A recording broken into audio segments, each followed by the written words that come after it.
Assalomu alaykum hammaga. Bizda polusuxoy stechka ishlari davom etyapti.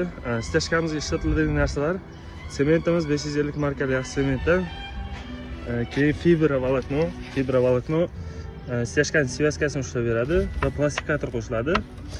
Plastifikator to'pol ishlatilganda stechkani более plastichniy qilib effekt beradi.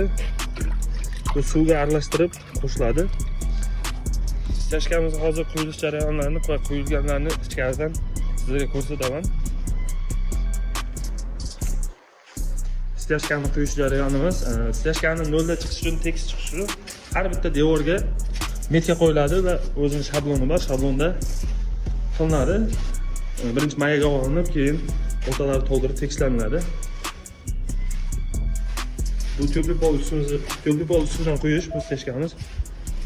Ushbu stechkamiz esa shlipovkasi tugagandan keyin, qotgandan keyingi ko'rinishi ko'rishingiz mumkin. Ushbu chiziqlarga alohida e'tibor beramiz.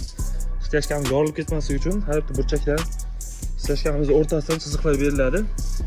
Kimgadir stechka xizmat kerak bo'lsa, sifatli xizmat kerak bo'lsa, bemalol aloqaga chiqishingiz mumkin. Stechkangizni chiroyli, tez va sifatli qilib quyib beramiz. Ko'rishingiz mumkin shlipovkadan keyingi qurigan payti bu stechkani.